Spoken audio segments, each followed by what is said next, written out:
Hello everyone. In this video I wanted to show you guys how you can use the search tool on your SharePoint site. So this is a very powerful tool. You can search all the folders, all the files, all the metadata for all of your records on your SharePoint site. So it should help you find really whatever you're looking for. So let's say in our use case here, this user knows that there is a list on here called YouTube test list, but they don't see the navigation and maybe they don't know how to get to site contents. So what they could do is they can just search for it here. YouTube test list, and if it doesn't show up in the drop down here, you just go over to show more results, and then you can see that it's actually going to show it on here, and it even shows a list that we previously deleted. Now this would be helpful if the user does not know how to or doesn't have access to be able to restore files. They can just send this over to the admin and say, hey, I don't know why this was deleted, it's still showing up in search, it wasn't supposed to be deleted, can you please restore it?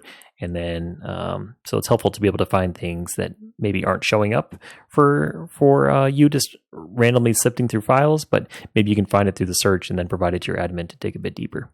Now you can even do things such as searching for individual users within your organization.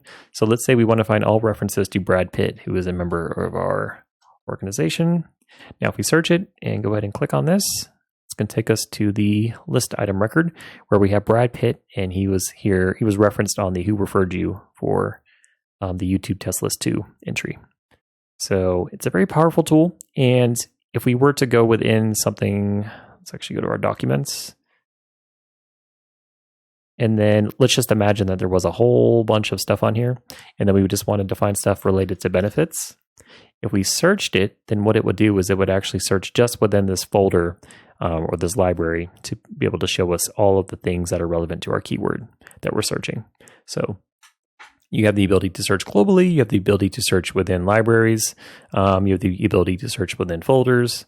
So the search tool is very powerful, and I recommend that you guys use it.